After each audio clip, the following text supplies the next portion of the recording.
What are 5 key takeaways from Seattle Mariners spring training so far? Find out more in today's video.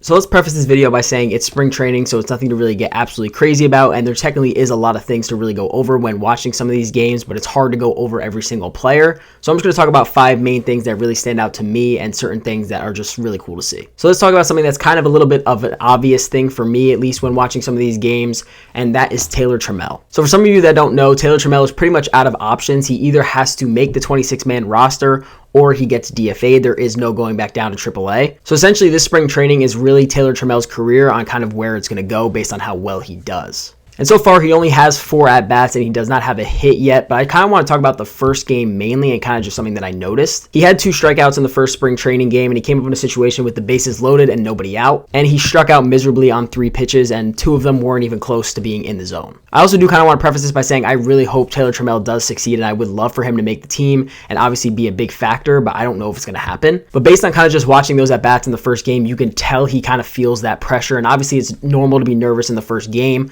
but you can tell that pressure is kind of getting to him a little bit. He's playing with the mentality of, I have to do well, otherwise I'm done. Which is the case, but again, he has to go up there and kind of just play with a free mind and just play his game. So for him, obviously I do want to see him do well, but he really does kind of just need to go out and just play his game. Otherwise, as I stated, he will be DFA'd and have to find another team. Number 2, let's get into something a little bit interesting that a lot of people want to know about, and that is Ty France's new swing. So I just want to talk about a few things that I noticed in his first few at-bats that are different from his swing in years previously. So I'm going to put 2 videos side by side. It's the one double that he had in the first spring training game, and then also a single that he had about a year ago. And there's 3 things that I kind of want you to notice is that there's less movement in his pre-swing hands. There's a flatter bat, and it's not so straight up like it previously was. And then during his load, instead of going up and then back, his hands kind of just naturally go back. So there's 2 things that I kind of want to take away from that. And to me, that's definitely a timing thing, and it's also going to allow him to get more lift under the baseball. When his hands are moving free like that and the bat's kind of straight up, he's going to chop down a lot more on it, and it also messes up his timing. So from my observation, it seems like that's going to help him not only get more lift under the ball, but it's also going to get more timing down for him, so hopefully he strikes out a little bit less. So that's just kind of something little that I kind of noticed when watching these games, and something that I wanted to point out to you guys is his swing mechanics are definitely different, there's no doubt. So hopefully he can continue growing into this year and get even better than he has been previously. Number 3 is Cole Young is definitely legit. He's doing things with his bat. He had the game-winning 2-run RBI double in yesterday's game off a lefty-lefty matchup, and he definitely loves to flash the leather. He's very good defensively. So it kind of brings up questions if he could be fast-tracked to the MLB and possibly be on the team in 2025,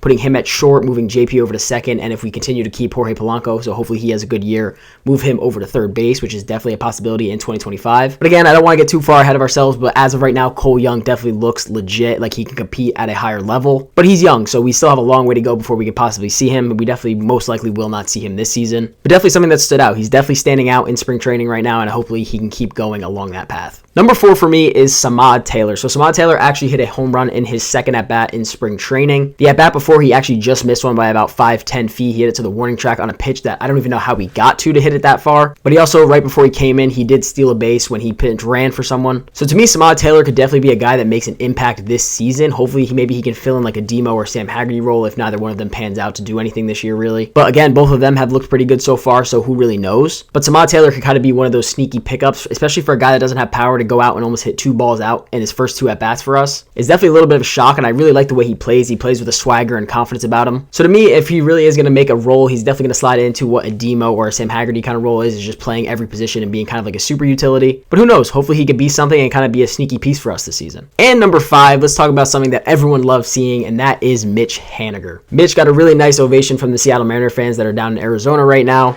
on his first at-bat of the spring. And why not 2 pitches later hit a home run in your first AB back as a Seattle Mariner, which is just awesome to see. Good for Mitch. Everyone loves him. Definitely a massive fan favorite to have back in the clubhouse. And besides that, he's a very good baseball player. We obviously all want him to stay healthy this season, and we kind of need him to stay healthy. I kind of set the bar at 90 to 100 games. If we can get that out of him, and then Dom Canzone can have a great 50 to 60 games, I will take that. But truly just awesome to see Mitch back and awesome to see him hit a home run in his first at-bat after getting a standing ovation in spring training, mind you. Imagine opening day ovation. So that's just a few things that I noticed when watching some of the first games. There's people like Tyler Locklear who have done really well. Jonathan Clase really showing off his speed. There's a few guys that are just doing really well that we could hopefully see this season if they really need to. But at the end of the day, either way, this gives us a lot of depth down in our minor league system, which we knew we had. But it is cool to see some of these young guys come to fruition during spring training because obviously we don't really see them when they're down in the minors unless you go out and watch some of the games. But yeah, I hope that some of these guys can keep rolling and we can see them come up to the major league club at some point. But let me know down in the comments some things that you've noticed from spring training and certain things that stand out to you. Otherwise, I hope you guys did enjoy this video, and we were only a month away from opening day, so I'm super excited. But I will see you guys in the next video. Peace out.